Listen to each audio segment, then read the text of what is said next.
ನಮಸ್ಕಾರ ಎಲ್ಲರಿಗೂ, welcome back to Hema Siri kitchen and lifestyle vlogs. ಇವತ್ತು ಬೂದ್ಗುಂಬಳಕಾಯಿ ಉಪಯೋಗಿಸ್ಕೊಂಡು ಹೆಲ್ತಿ ಮಜ್ಜಿಗೆ ಹುಳಿ ಮಾಡ್ತಿದ್ದೀನಿ. ಈ ರೀತಿ ಬೂದ್ಗುಂಬಳಕಾಯಿನ ಸಣ್ಣದಾಗಿ ಹಚ್ಚಿ ಫಸ್ಟು ನಾನು ಬೇಯಿಸ್ಕೊತಿದ್ದೀನಿ. ನೀರು ಹಾಕಿ, ಉಪ್ಪು ಏನೂ ಹಾಕಿಲ್ಲ, ಬೇಕಾದ್ರೆ ಸ್ವಲ್ಪ ಹಾಕ್ಕೋಬೋದು. ನೆಕ್ಸ್ಟು ಮಸಾಲೆಗೆ ಒಂದು ಸ್ವಲ್ಪ ಕಾಯಿ ತುರಿ, ಒಂದು ಸುಟ್ಟಿರೋ ಹಪ್ಪಳ, ಇದು ಹುರುಳಿಕಾಳು ಹಪ್ಪಳ ಸುಟ್ಕೊಂಡಿದ್ದೀನಿ. ಇದು ತುಂಬ ಟೇಸ್ಟ್ ಕೊಡುತ್ತೆ. ನೆಕ್ಸ್ಟ್ ಒಂದು 4 ಹಸಿರು ಮೆಣಸಿನ್ಕಾಯಿ, ಕೊತ್ತಂಬರಿ ಸೊಪ್ಪು, 1 ಟೀ ಸ್ಪೂನಷ್ಟು ಮೆಂತ್ಯ, 1 ಸ್ಪೂನು ಸಾಂಬಾರು ಪುಡಿ, ಧನಿಯಾ ಪುಡಿ, ಒಂದು ಈರುಳ್ಳಿ, 1 ಬೆಳ್ಳುಳ್ಳಿ ಗೆಡ್ಡೆ.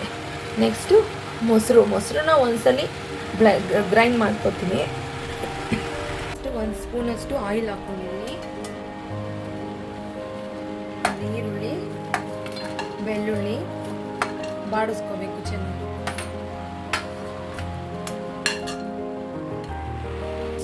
ನೆಕ್ಸ್ಟ್ ಇದಕ್ಕೆ ಮೆಂತ್ಯ ಪುಡಿ, ಮೆಂತ್ಯ ಪುಡಿ ಇದ್ರೆ ಪುಡಿನೂ ಹಾಕೋಬೋದು.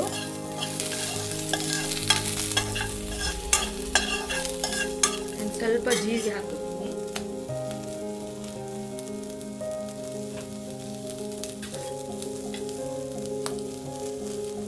ಅಷ್ಟೇ 1 ಸ್ಪೂನ್ ಅಷ್ಟು ಹಾಕೋತೀನಿ.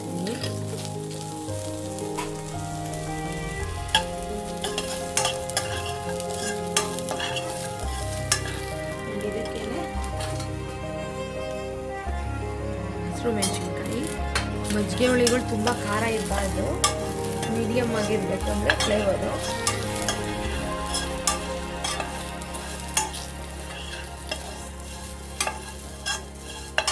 ಇಷ್ಟೇ. ಇದೆಲ್ಲ ಬಾಡಾದ್ಮೇಲೆ ಜಾರ್ಗೆ ಹಾಕ್ಕೊಂಡು ರುಬ್ಕೋಬೇಕು. ಇವಾಗ ಜಾರ್ಗೆ 1 ಸ್ಪೂನಷ್ಟು ಧನಿಯಾ ಪುಡಿ, ಕೊತ್ತಂಬರಿ ಸೊಪ್ಪು ಆ್ಯಂಡ್ ಕಾಯಿ ತುರಿ,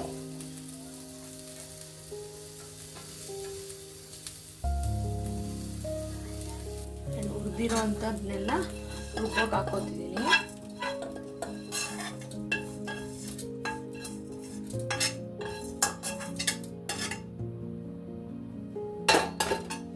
ಹಪ್ಪಳ,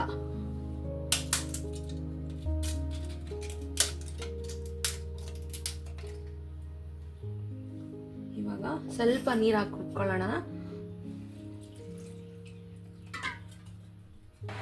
ಇದ್ರೂ ರುಬ್ಕೊಂಡಿದ್ದೀನಿ.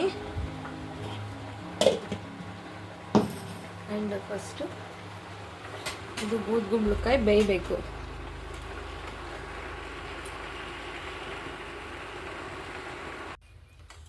ಇವಾಗ ಈ ಬೂದ್ಗುಂಬಳಕಾಯಿ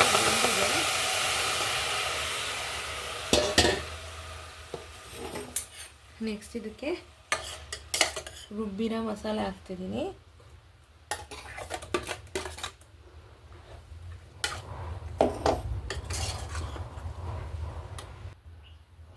ಇದಕ್ಕೆ ರುಚಿಗೆ ತಕ್ಕಷ್ಟು ಉಪ್ಪು,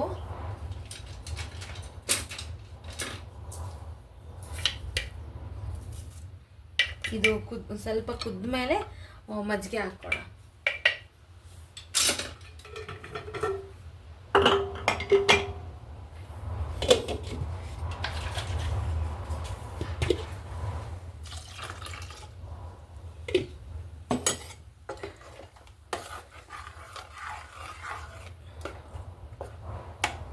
ತುಂಬಾ ರುಚಿಯಾಗಿರುತ್ತೆ, ತುಂಬಾ ಹೆಲ್ತಿ ಸಹ. ಇದೊಂದು ಕುದಿಗೆ ಬಂದಮೇಲೆ ಮಜ್ಜಿಗೆ ಹಾಕಬೇಕು. ಇದೆಲ್ಲ ಕುದ್ದಿದೆ, ಇವಾಗ ಮಜ್ಜಿಗೆ ಆ್ಯಡ್ ಮಾಡ್ತೀನಿ ಇದಕ್ಕೆ.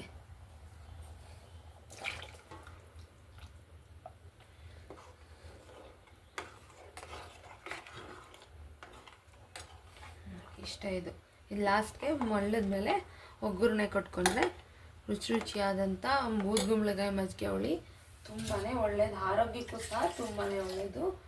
ನೀವು ಮಾಡಿ ಹೇಗಿತ್ತು ಅಂತ ತಿಳಿಸಿ. ಮತ್ತೆ ಒಂದು ವಿಡಿಯೋ ಜೊತೆ ಸಿಗ್ತೀನಿ. Thank you for watching my channel.